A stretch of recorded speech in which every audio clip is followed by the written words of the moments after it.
Welcome back to the Wrong Advice Podcast. I'm your host, John Picciuto, and I'm very excited to have my new friend, Gianna DeMedio, on the line with us today. Gianna, how are you? Hi, I'm well. How are you today? Oh, good. It's Tuesday. It's not quite 12 degrees, and I have no complaints. I'm in Florida and it is freezing down here too. Oh, So no. actually the on the weather last night they said that a spot in Florida was going to be 33 degrees in the morning and Anchorage, Alaska was going to be 36. And yet there's no such So, thing as global warming. I know. I keep saying the same thing. Yeah. So I would love for you to introduce yourself to the listeners and just give a little backstory of who you are. yeah. Oh gosh, I'm Italian. I'm a Leo at heart. I love to talk, so this is perfect for me to be on this podcast. I also have my own podcast called So Sorry for Your Loss. That started for me a few years ago because I unfortunately suddenly lost my dad. I was 27 years old. He was 63, way too young, had a heart attack.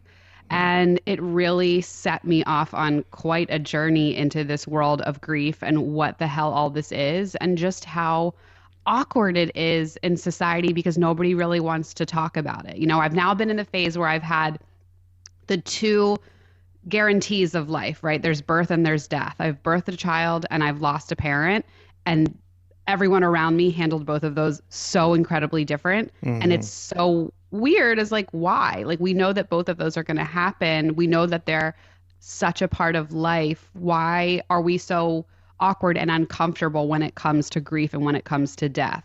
And that experience made me feel really lonely in my own grief. So I set out to kind of change that.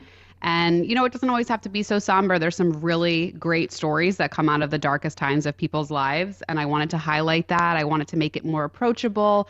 My podcast is fun. We talk about entertainment news. There's so much death in entertainment news lately. Oh my gosh, Betty White, we lost her. Oh, Bob Saget, the biggest character on Sex and the City died. And there's so much to talk about and just make it more approachable. But I somehow convinced my corporate job that I knew that I was doing with podcasting, and I started a podcast there. So I work for a health system in Philadelphia, and that has been an absolute wild ride during the pandemic. mm-hmm.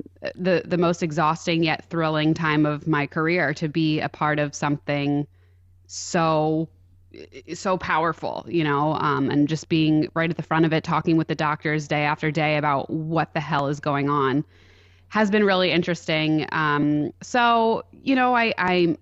I said I have a baby. We're kind of traveling the country now that we're all virtual, and I am just trying to make it through day by day, having a lot of grief in my life, but wanting to really embrace life at the same time and just knowing how precious it can be.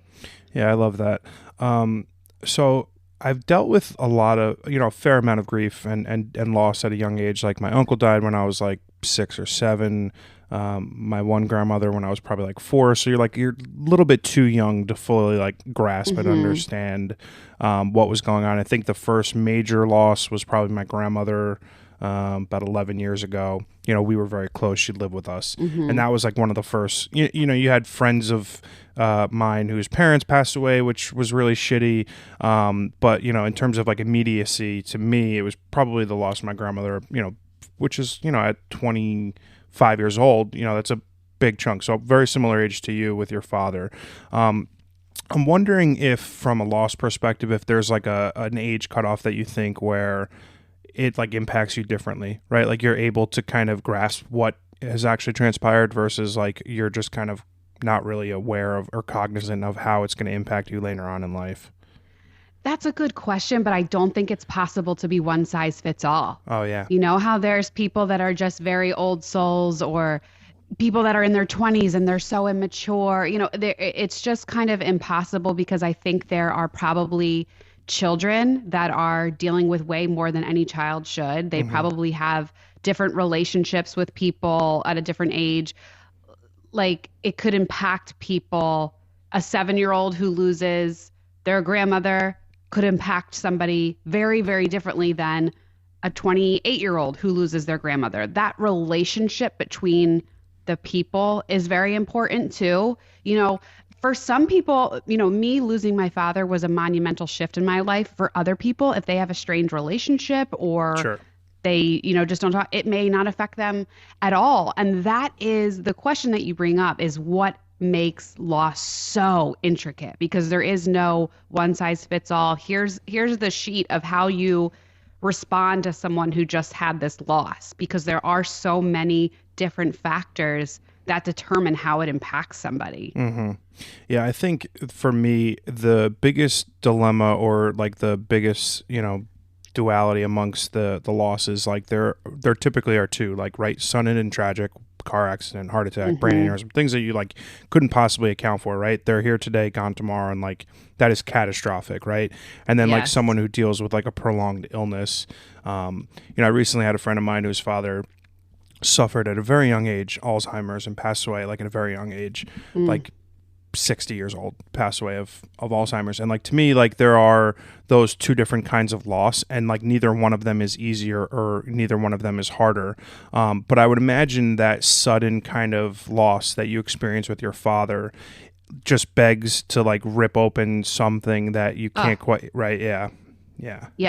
So I do have something to say on this. What I do say about a sudden loss versus a prolonged loss, or a loss that you knew was coming, is that they're obviously both grief, right? But the grief just starts at a different date.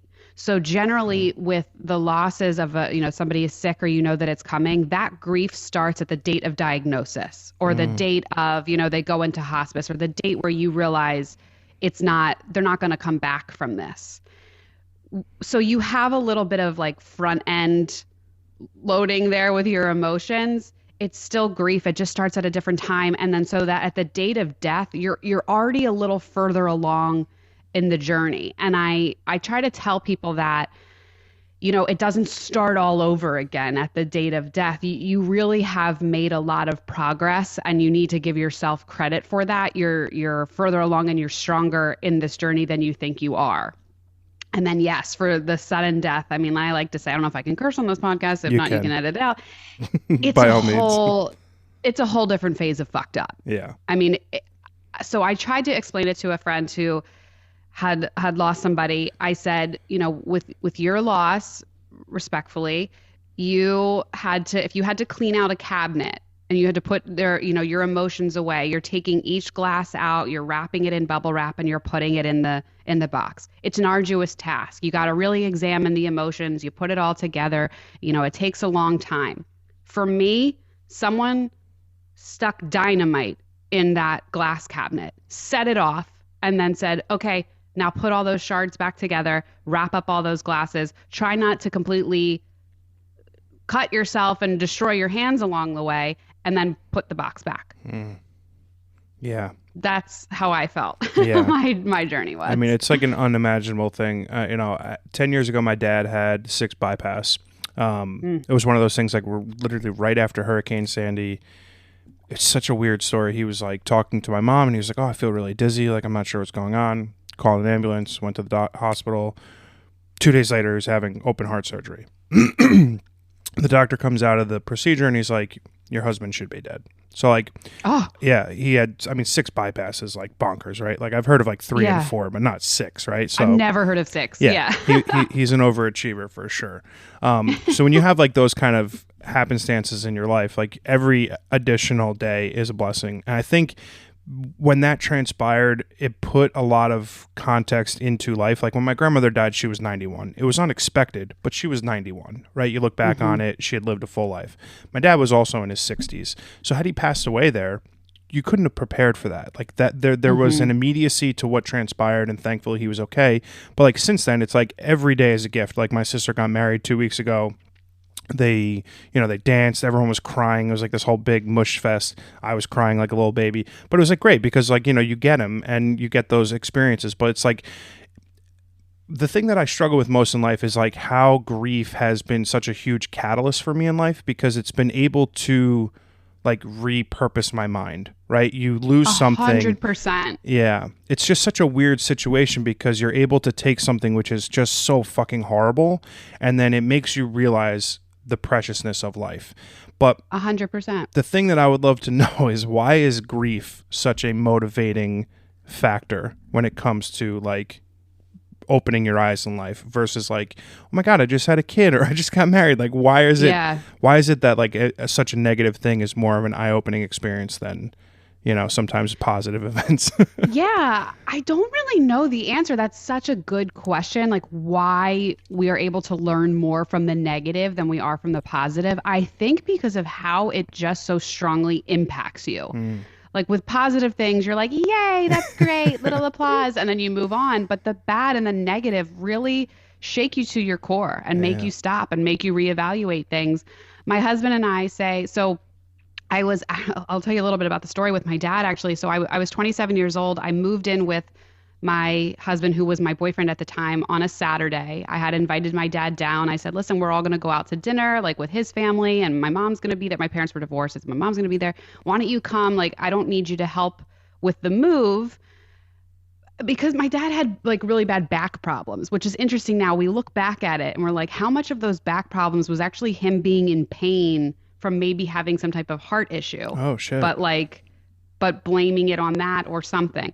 So I said, you don't need to help with the move, but why don't you come down and celebrate? And he was just like, I just don't feel good. No, it's not going to happen, whatever. I talked to him the next day because it was Mother's Day, and he had called me because he knew I was with my mom. And then I didn't talk to him again. And that Wednesday, he had the heart attack. So there's something very strange in my mind of like, I don't know if he like subconsciously knew, or God knew, or the universe knew, like I was safe. I was with the person I was going to marry, and it was like okay for him to go or something. You know, that's something I've toyed with in my whole life. But so, and then in that time, 9 months later, my dad's mother, my grandmother, passed away. And then 6 months after that, my husband's mother passed away. And she had cancer. And it was one of those things where she was sick for a very long time. We were always so worried about her. Yeah. And then to get the call about my dad was like, wait, what? Like, yeah. What are you talking about? Like, so my husband and I talk about it in the sense of it really sucks that this is how the world works, and that you have to go through such horrible things to understand these lessons. But we feel like we're living at a different state of consciousness than we were before. I totally agree. Because you're just opened up to so many things about life. And we try to take advantage of everything that we possibly can. I mean, that was what his mom instilled in him. And he says it like she had to start dying to start living. I mean, she traveled the world. She was a part of every possible charity that you could think of. Like she really used the time left for good. And we say like, we don't want to wait until that. We don't want to wait until we're 60 and we get terrible news. We're in our 30s, or my husband's 10 years older. He's 40. So but I like to remind him of that every chance I get. But, we want to do it now. We want to do it all now. Yeah. That is an unfortunate byproduct of loss. It's like, why did I wait so long, right? To like realize the things that are important.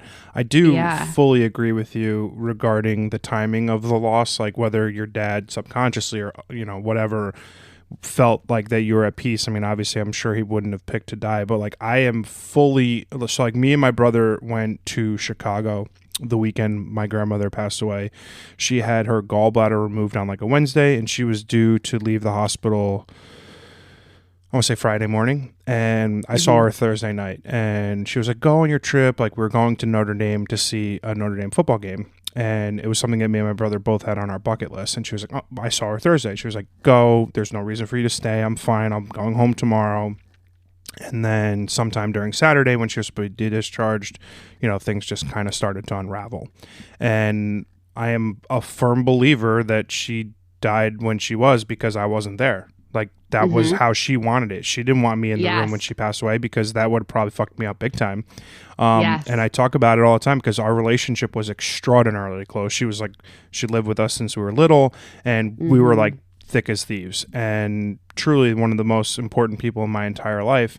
And she died like that because I wasn't there. I'm fully in belief of that.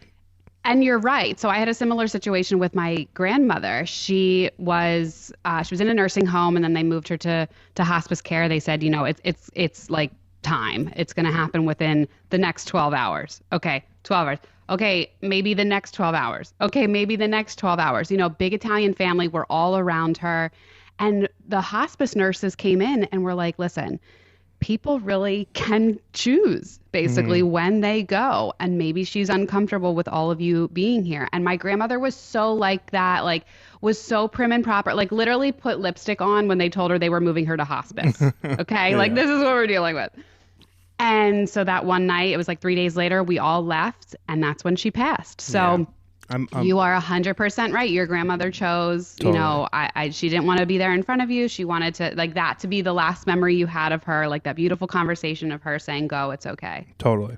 I love that you brought up the Bob Saget bit and the Betty White bit, because there have been two recent celebrity deaths that hit me really hard. The Kobe Bryant death in 2020 really, really fucked me up. And I think it was just the timing of it all. He died. The pandemic started. It left a really big mark on my life because, I'm 36.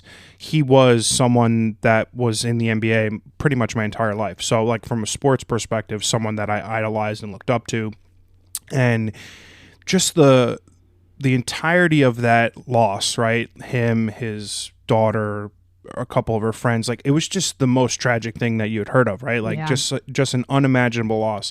And it really fucked me up for a while. Like, there was a really good period of time where I was like, not depressed, but I was like, Jesus Christ, like, this guy lived his whole life for other people, and then just like, boom, gone. And like, just the loss of his daughter and the whole thing, and his poor wife. And the Bob Saget one has recently messed me up a little bit too, because it was just a guy who just seemed to be beloved by everyone. Not a single person have I heard in like the last month or so has said anything bad about him. What do you think it is about like that, like celebrity or, famous person aspect about their deaths that, like, why would that have an impact on a person? Like, why, besides the fact that I idolized Kobe Bryant from a sports perspective, would have like an actual impact on me, myself? I want to start by saying you are not alone. Oh, no, I know. Yeah. The Kobe Bryant thing, I mean, that really radiated. I don't think there was one person that wasn't touched by that. You didn't even have to know who Kobe Bryant was. The circumstances of the situation were so incredibly tragic that there were families and children involved. It was, and you're right, it's so bizarre that happened in a pre-pandemic world, which feels like 10 years ago at this point. 100 years. The reason, there are several reasons for this. And some of it is because when these people are in the spotlight like this, when you hear about them all the time, when especially with Bob Saget, he literally was a family member that came into your living room through the television. You do create an emotional connection to these people, more so than you really conceptualize, I think, until something negative like this happens. Another reason is because it makes it real. When you hear things happen on the news, listen, you turn the news on at 6 o'clock, 11 o'clock at night, there's always tragedies that happen. But when it's to John Doe and Jane Smith and whoever, it doesn't hit home. It still kind of can sound like it's a movie, right? It's these characters that you don't really know. But when it is a real person that you have heard about through decades of your life, and you know the ins and outs of their story, you know the names of their family and what have you, it really drives home that these horrendous things in life are real and they can happen. And when it's almost like it hits like the sixth degree to your life, as opposed to out there floating in the atmosphere somewhere. Totally. So it makes you start to think about the people in your life probably, and how real it could be that a best friend of yours or, another loved one could just go into a car and an accident could happen that quickly, especially when you look at somebody like Kobe Bryant, who was basically untouchable, right? I mean, just lived on a different echelon than other humans in life with everything that he was able to succeed and accomplish in his life. For us to have that realization that tragedy can strike him, I think made it very real that it could hit anybody, including the people in our lives too. And that is terrifying. Totally. Yeah, I think that's a really good perspective.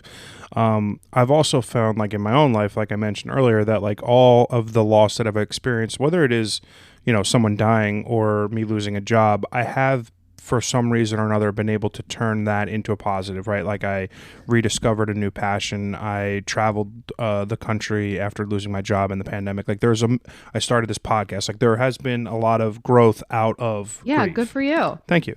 That's not why I was saying that. Well, I applaud you anyway. Yeah.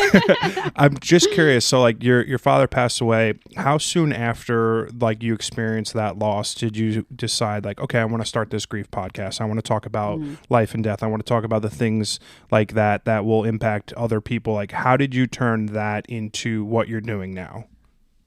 Yeah, good question. So there's a story behind that. So obviously, people give eulogies at a funeral. I am now a professional. I think I've given 5 at this point, which is like not something that anybody should have on their resume. Yeah. But when it came to my dad's, I just didn't think I could do it. And I had actually asked his best friend to do it. And a couple days later, he came back and was like, gee, I know you are capable of doing this. And I think it's a gift that you should give to yourself. And you're going to want to look back and know that you did it. So I did. And it's interesting, I look back now, I'm almost 5 years out, which is insane, from my dad's death. And I probably would have written an entirely different eulogy now, having had the time.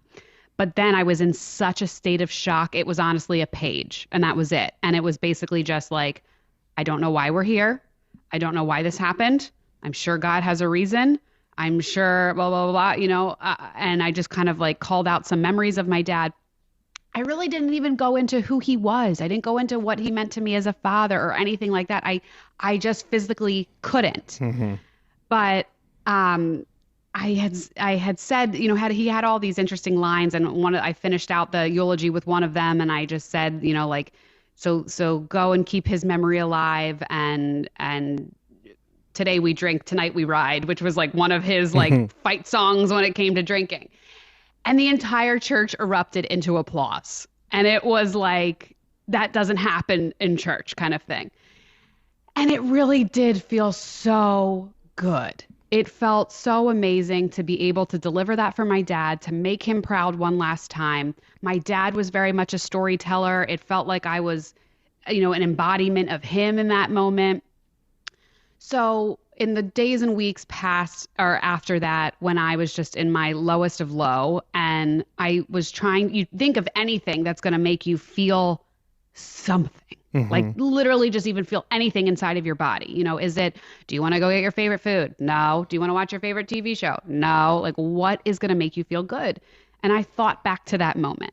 I thought back to giving that speech. So I started researching storytelling and thought, how could I get more involved in that? It brought me to The Moth, which is very popular, which then brought me to Philadelphia's version. They have this thing called First Person Arts, which hosts story slams. So a couple weeks later, my husband and I went to one of these story slams. They randomly picked 10 names out of a hat. There's probably like 100 people there. I get called up. I tell my story. I tie with another person that tells the story. We go up into a lightning round, have to tell another story. I tell another story. I win. Uh-huh. I won my very first story slam. It was unbelievable. We got into the Uber. We're screaming, so exciting. It was the first time that I really felt alive after his death. So I figured, how can I keep pursuing this? What can I do? I was entered into the Grand Story Slam, and a couple months later, I ended up telling a whole story about my dad. 40, 50 people from my family came. It was really honestly, my coming out moment after his death. Mm-hmm. And I just say, with the 2 brain cells that I had left after all of this, I just thought, I need to keep pursuing this. This is something that's making me feel really good. Coupled with everything that I had said in the beginning about how much I realized people didn't know what to say to me, how alone I felt, how awkward this conversation is about death, but how it freaking happens all the time, and how people were coming out of the woodwork and saying, oh, I went through the same thing, or, oh yeah, my mom died 10 years ago.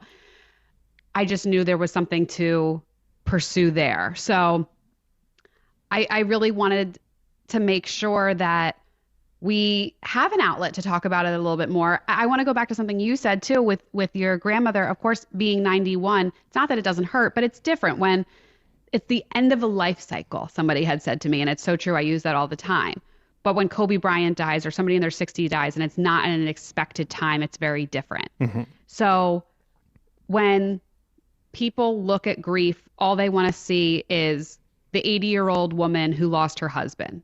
People don't want to recognize the people that are you and I, that are our age, that are losing people because it's unnatural and it's uncomfortable. And that's really what I want to dig into. And that's why I want to add the entertainment news into it. I want to add the humor into it because that's what our generation relates to. Like, I want to make it more approachable for grief and the millennial generation to be tied in together.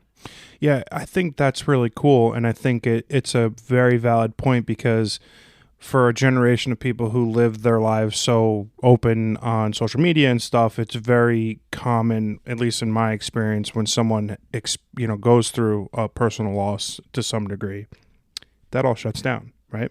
Mm-hmm. They disappear from social media. They're not posting on Instagram. They don't, the things that quote unquote matter, i.e. not social media, are not where they are anymore, right? They're with their friends, they're with their family. And I can relate to that tremendously because I genuinely say the same thing to someone when they experience loss. I love you. I'm here for you. Whatever you need. Like, that's it. Like, what else can I say? I don't understand what you're going through. I've never experienced that level of loss. Like, it is true that, like, both my parents are alive. Like, I can't relate to someone who's like, you have lost your father. I can't imagine what that's like because my father's still around. So I just would be like very similar to the conversation I have all the time. I love you. I'm here for you. And that's basically it. I've also learned a lot about grief in the last few years, just having gone through therapy. And it can manifest itself in a lot of different ways, like, the 5 stages and blah, blah, blah. And like, I think that the more people are, and to your point of like why you started your podcast and the reason why I started mine is because everything that we experience as human beings is universal, right? For the most part, lives are the same. You might have a different job, you might have a different upbringing, you might have a different ethnicity, whatever. But like, we all experience this thing called life the same way. And it's that relatability that I would like to get to at the core of this conversation with people, is because it's so easy to feel like things are different and so easy to feel like you're alone in a social media driven world, but that's just not the case. And I think that's really cool that like you've chosen to take something which is like very difficult for people and trying to turn it into like kind of like a positive thing. Yeah, thanks. Yeah, no, for sure. That's awesome.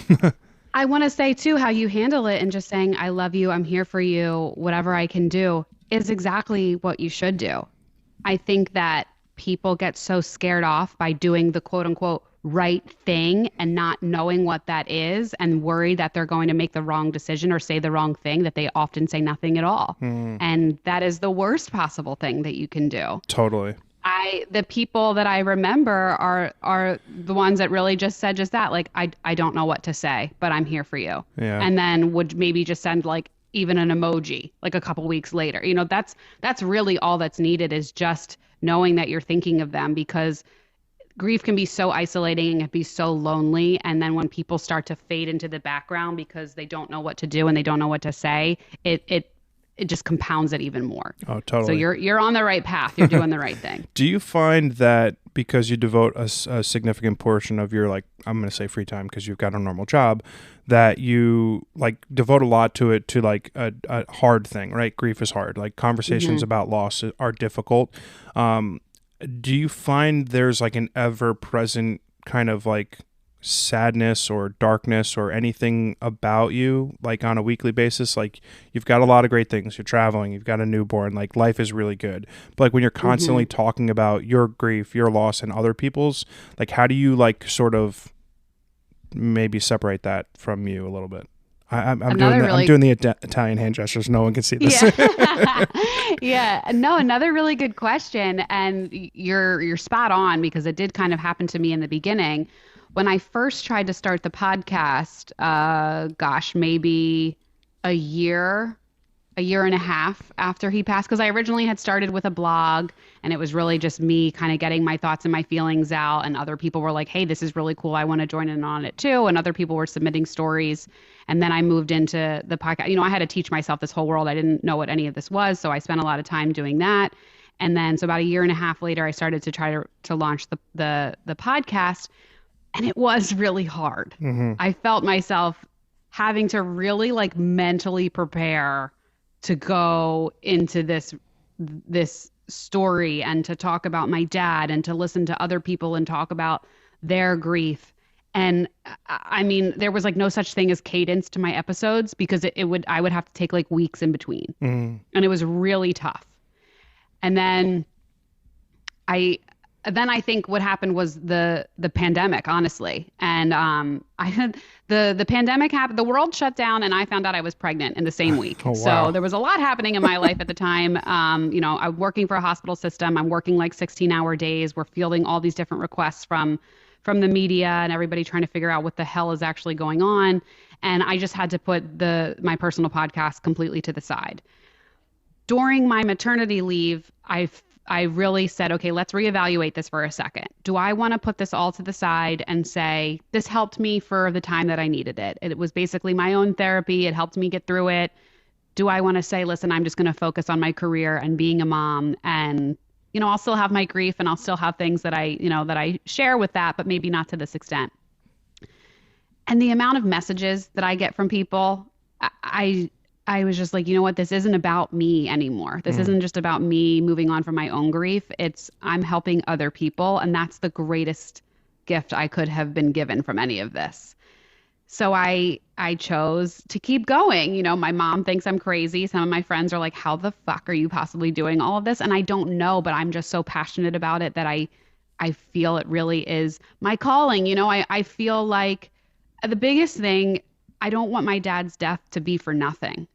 And if I can help other people because of what happened to him and what happened to me, then like it makes me like sleep easier a little bit at night. So well, that's awesome. I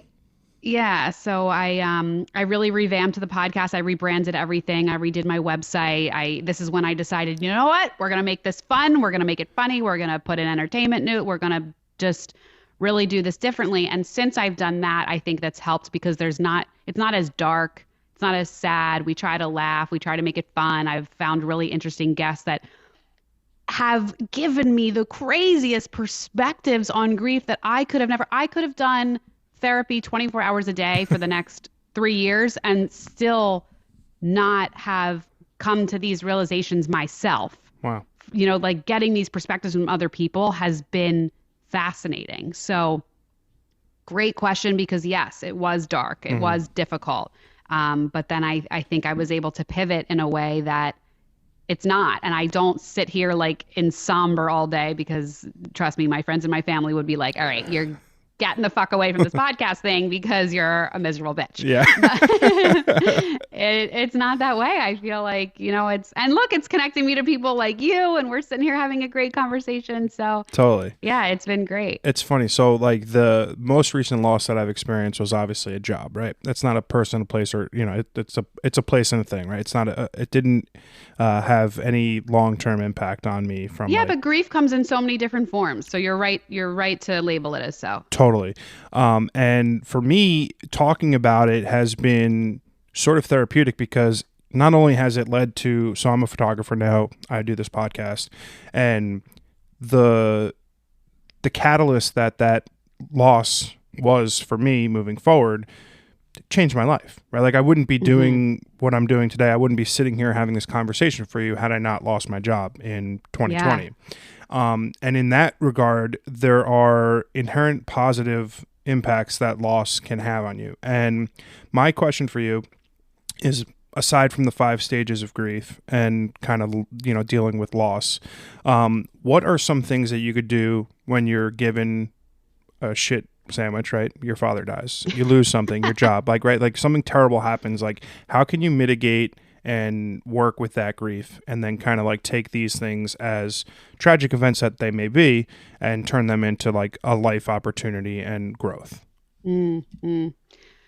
First, I want to say that the 5 stages of grief that you referenced are false. Oh. So the Kubler-Ross stages of grief were actually created for people that were faced with their own mortality to process the fact that they were going to die. Oh. So Yes, Elizabeth Kubler-Ross was the psychiatrist. I believe she was that was her degree, psychiatry. She even was quoted as saying that she regrets creating it in the way that she did because it was so manipulated and misconstrued Oh in shit. the public, right? That there are these stages that you go through, like denial, anger, Anger. blah, Yeah, blah, yeah, blah, yeah. right? And that you're done. Once, it's like the 12-step program for like drug rehab. Like once you get these stages, then you get your little certificate and you're done with grief. Yeah. And that is so false. It is a shit show of just here and there and all over the place. And then you maybe go back to this one and then you go to this one and then you only are in this one for 3 years and then you go. There is no stages. There is It's no non-linear. linear Yeah. feeling. Yeah. So myth busting right there. Love that. And then so then you're saying I'm sorry, what was the question? How So can people go? yeah, so like Go ahead. you go through this loss, right? Like, and I think for me personally, like I'm a positive person. I've been able to take negatives in my life and turn them into positives. But like, talk to me about, I guess, your quote unquote stages of grief and like how you can take something that is inherently tragic and terrible and learn from it, grow from it, and move on, and like take that loss and like let it build you instead of like break you down. The most important thing is you have to feel it in order to heal it. I think people want to push past it. They don't want to feel it because it's really painful. It's horrible. Nobody wants to feel it. But when you realize that taking the time to really let yourself basically wallow in the emotions and the pain and just the devastation that loss and grief can bring upon your life, that is really the only way that you're going to be able to grow. And spoiler alert, you really can't run from it. Yeah. So you either do it up front or you keep pushing it off, you keep pushing it off, you keep pushing it off, but you're not running from it. You didn't figure out a way to get around it. You didn't figure out a way to not be sad. You're just pushing it off and you're just really prolonging the amount of time it's going to take for you to return to a better life. So if you can take that time to sit with your grief, to let it teach you the lessons that it needs to, that's really where you're going to be able to see where you can make the changes in your life. What part of your psyche and your mind and your body and your soul is it going to impact, and where do you need to make the changes to be able to move forward so that it can sit within you in a comfortable way. Oh, I like that. Yeah, that's pretty good. It's almost like you know a thing or two about this. It's almost like, yeah. Out of curiosity, do you believe in an afterlife? Oh my gosh, 100%. Yeah. 100%. Oh, this could be a whole other episode. Yeah. I ask that question a lot. This is 60 something episodes that I've had, and I'm going like 80% people do. I also think that I too believe in an afterlife. I'm not saying it's like Jesus Christ Superstar or whatever it might be. Like, right. whatever is after, believe me, I don't have the words to explain it. But I think that belief that there is something beyond what we have now gives me a baked in kind of solace when loss happens, right? Like, whether I'm going to see an ethereal form of my grandmother again, I'm not really sure. But I do believe that something happens after, because, if not, well, what else is there? What was the point, right? Just like live, die, and that's it. Boom, nothingness. Oh, yeah. So I think that that belief, and I think maybe you'll agree, has like given me kind of like the solace for like, live your best life. There is something better after, but like, do good now. The importance there is also that the soul doesn't die, just the physical person does. I think that took me a while to be able to understand that, because for me it was like, my dad is this larger than life person who had so much more to do and so many more people to impact, and now he's just gone. But he's not. Like, no, he can't necessarily impact people in the way that he could before, or he can't be here to experience my daughter and my wedding and these really important things of my life. But he did see them, or he is around to be able to, like, his memory still lives on. Like, that soul is still a part of this universe. Like, well, he Gary lives on DeMedio, through you, this being, didn't just disappear, and we're not just going to forget him, So this like longevity of somebody, I think that really helped me to feel better and not just like it's gone, it's dead, it's over. No one is ever going to acknowledge this ever again. Yeah. One of my favorite theories as I've learned of as recently is called the 2-inch grief theory. And it's really that like this other life that these souls go to, or the afterlife or whatever, really could only be 2 inches away. Because when you think about it, when you're a fetus in the womb, yes, we're going to get this deep right now. I love it. And someone says to the fetus, like, oh, you're going to meet mom and it's going to be amazing. And they're like, what are you talking about? That sounds crazy. I'm comfortable where I am. There's nothing else. Nothing else exists outside of here. This is life. This is what it is.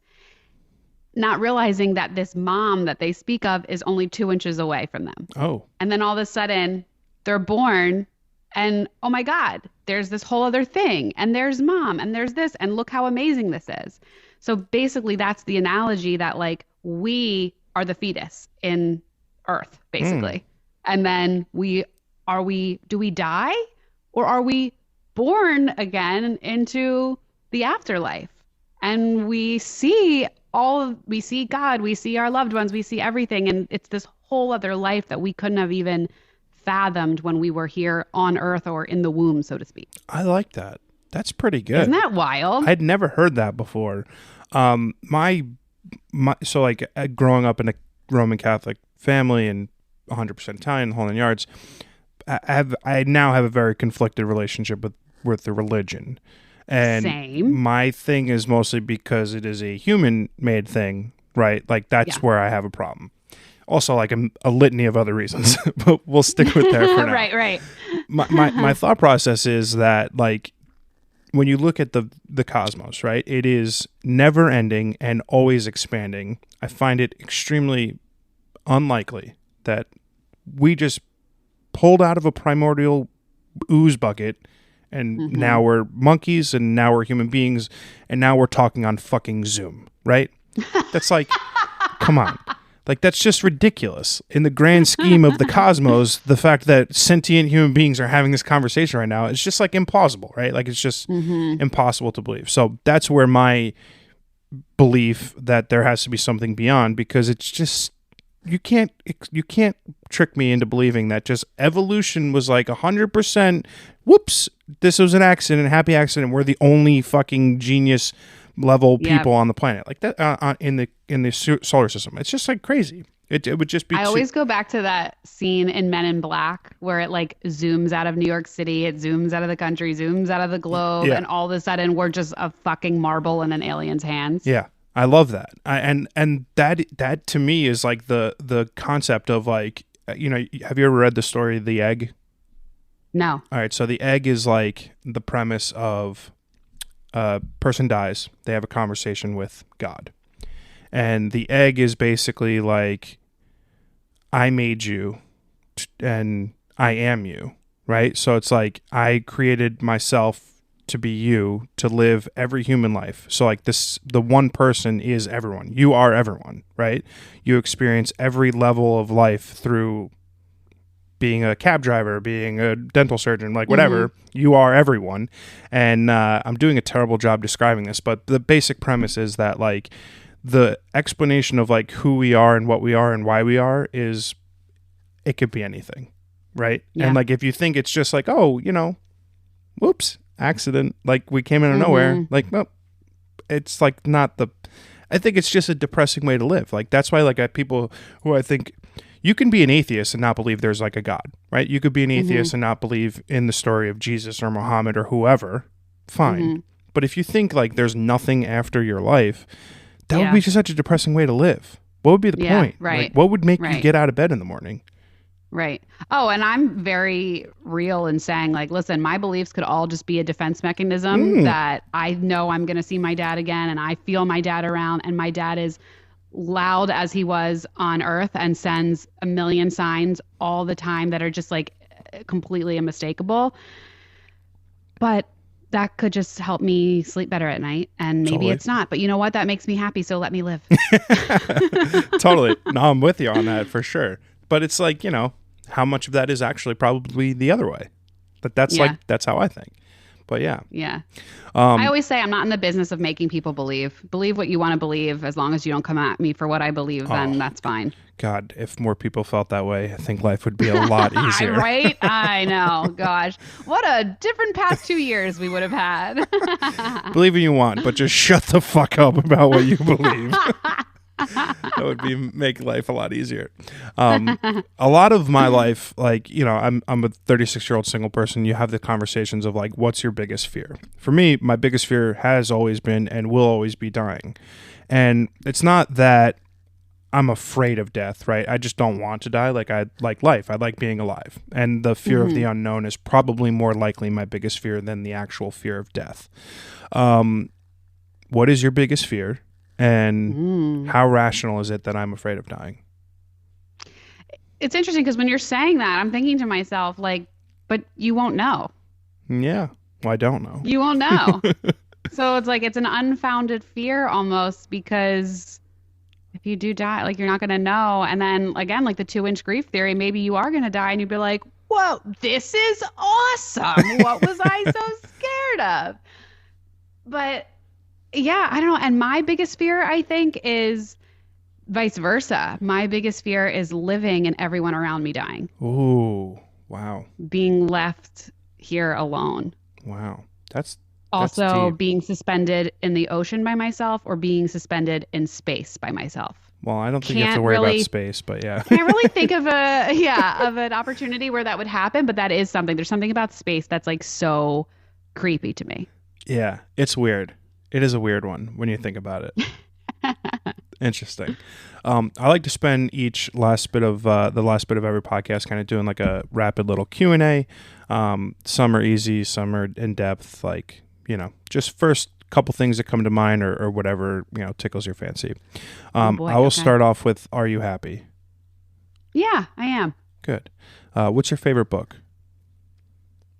My favorite book, probably Option B by Sheryl Sandberg. She was the COO of Facebook, and she wrote a book on grief and loss after the sudden loss of her husband. And it was one of those things that I think was really a turning point in my grief because she talked about post-traumatic growth and how you can bring positivity to a situation as shitty as this. I like that. Yeah, I actually own that book. So I've got an Amazon book buying problem and a non-reading problem. I read about 15 or so books. You read the covers? Yeah. I've got hundreds and hundreds of books, and I read about 10 to 12 a year. So I got to do better. Well, go pick that one up and read that one. Yeah, I like that.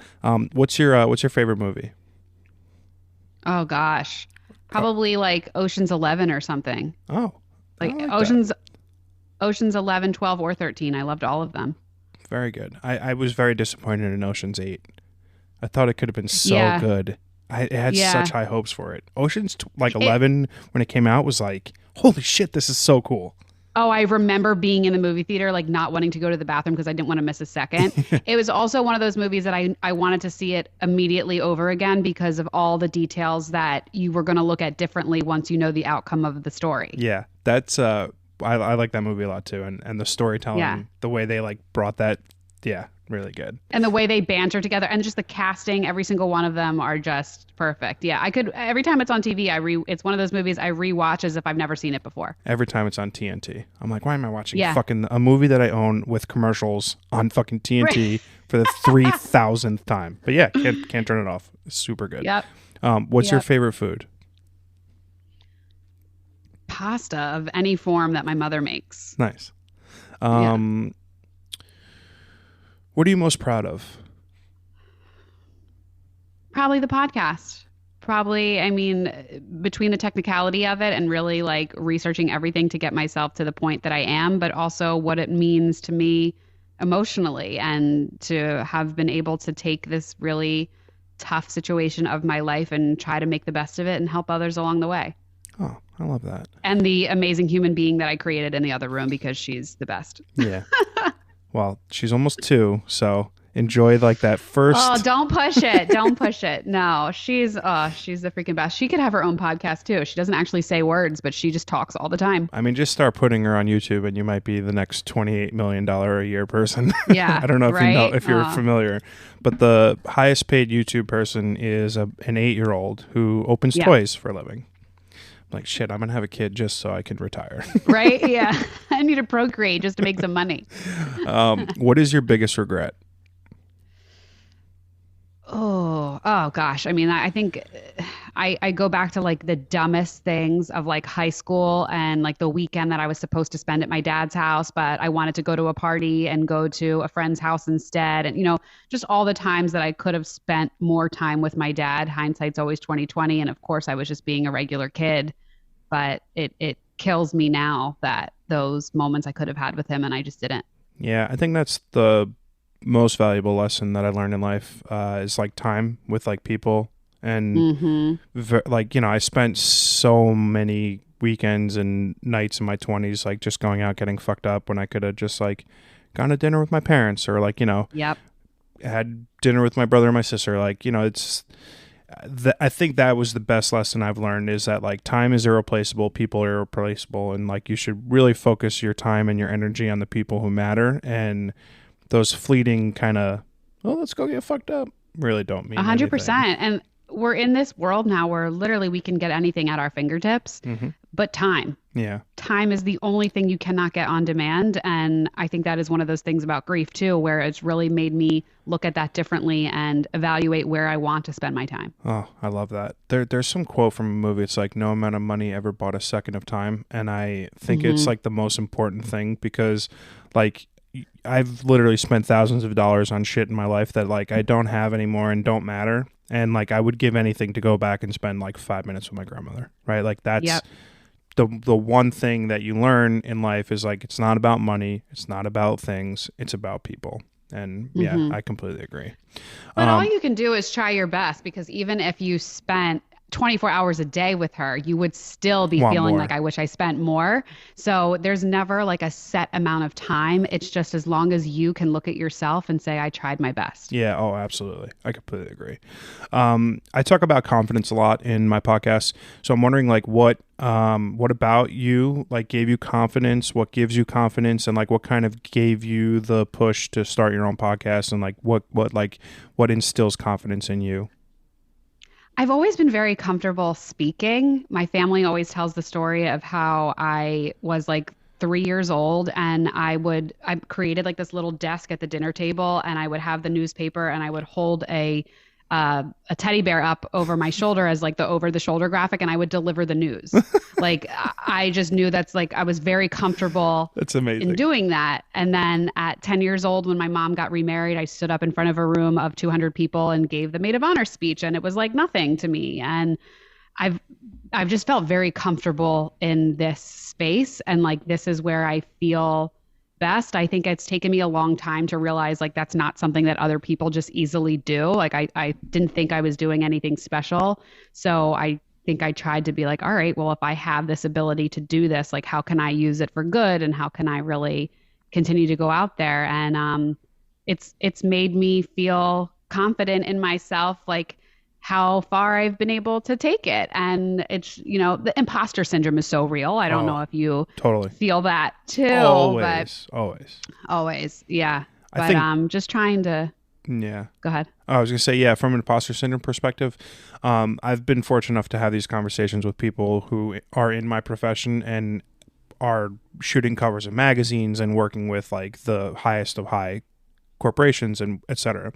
And the imposter syndrome is universal, right? You can be a person who is the absolute pinnacle of what you do, and you will doubt yourself no matter what. And I think that to me is the most reassuring thing, because me feeling like, John, what the fuck are you doing with a podcast? You're not fucking Joe Rogan, who sucks, but like you're not whoever, right? Like whatever it might be, right? What are you doing? But it's like, I'm sure everyone, even Joe Rogan, walks into a conversation like, man, I don't know if I could do this anymore, right? Like people have this self-doubt. Let me tell you, I was at a podcast conference a couple years ago, and James Altschuler, who's like one of the top 10 podcasters, gets like 1 million downloads per episode, which like imagine. He said before every single interview, he wants to curl up in a ball on the floor and prays that the person cancels. Oh, wow. And this Yeah. is somebody who is the top at what they're doing. So Yeah. So I think yeah, that for everybody's me, got like, it. yeah, it's like the universal truth is that like everyone feels like a fraud. Mm-hmm. Yeah. It's probably because we like instill in the notion of human beings that like you need to fake it till you make it, and like that in and of itself I think is a negative thing, right? Like Yeah. own your aspect of your journey. Like if you're a beginner, be a Right. beginner. You don't have to like fake it, Yeah. just like be who you are. So true. Right. Yeah. When do you stop faking? Yeah. Like when can you turn off the fake and just be it? But also the whole thing of social media and just people looking like they know what they're doing more than they really do, or Yeah. Well, it's like you that. look at it. Yeah, it's fake.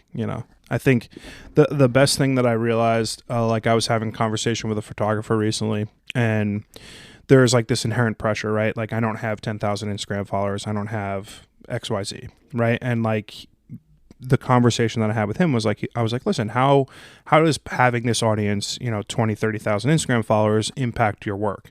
And he's like, dude, if Instagram gets turned off tomorrow, am I still a photographer? And I was like, yeah. He's like, so why are you worrying about how many people follow you on an app? Mm-hmm. It's completely irrelevant. He's like, wake up every day, Yeah. get the job, do the work. Like it has nothing to do with anything. Yeah. And I was like, fuck, you're right. You're completely right. Yeah. And that's been one of those things that I think has been a really cool turning point for me. I used to think that Instagram and social media was really the only connection that I had to my audience, and that, when I would promote an episode, then they would see it on Instagram and then they would go. But like today, I released an episode this morning, and the first thing I do is I check my stats, and to see the amount of downloads I have before I even put it out on Instagram is one of those like, That's oh my great. God, maybe I'm not just Totally. an imposter and I'm really doing this kind of thing. So yeah, the whole, if Instagram went down tomorrow, would I still have a podcast? Would I still have a job? Yeah, that's a great question, or a great reminder for yourself that doesn't really matter. Totally. I completely agree. What inspires you?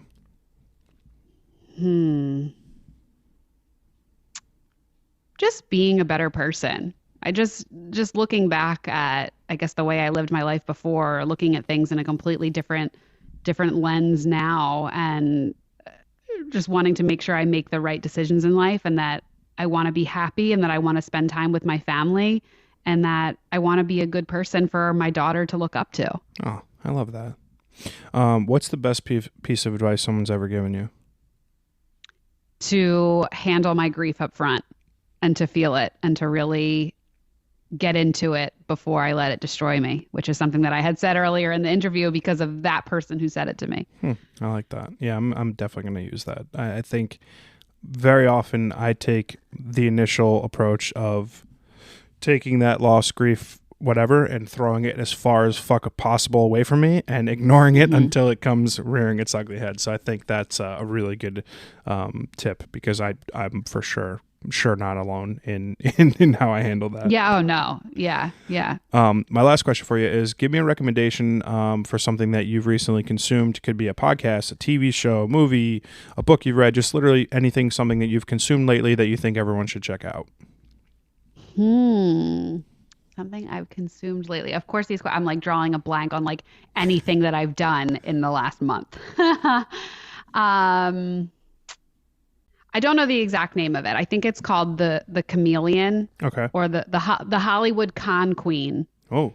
Is this podcast, and it's about basically this scammer from like India, I think it was, and how they scammed a bunch of people in the Hollywood industry, but not the top tier people, more so like the makeup artists, the fitness trainers on the sets and everything. And it really was this whole global con, but it really took you down a rabbit hole, and it was a very interesting listen. And they had a lot of like firsthand tapes and like recorded conversations. So it was like you were really like right up front to a lot of things that were going on. And they made like as the podcast was airing, like the FBI was like on the case. So like by the time you get to the end of the series, like there's like some real answers to everything too. Oh, It's shit. very interesting. That's cool. Yeah. Gotta love a true crime podcast. There's nothing, Oh yeah. Yeah. nothing better. Gianna, I wouldn't be a white female in America if I didn't love true crime. totally true. Totally true. Oh God, I love that. Gianna, thank you so much for the time today. I'm so appreciative that we had this conversation. I'm such a big fan of everything that you're doing, and yeah, just thank you so much for coming on today. I really enjoyed our chat. Thank you so much for having me. This was a great conversation. You have really, really great questions. So kudos to you. You're not an imposter. You're doing a great job. Thank you so much. I really appreciate it. Take care.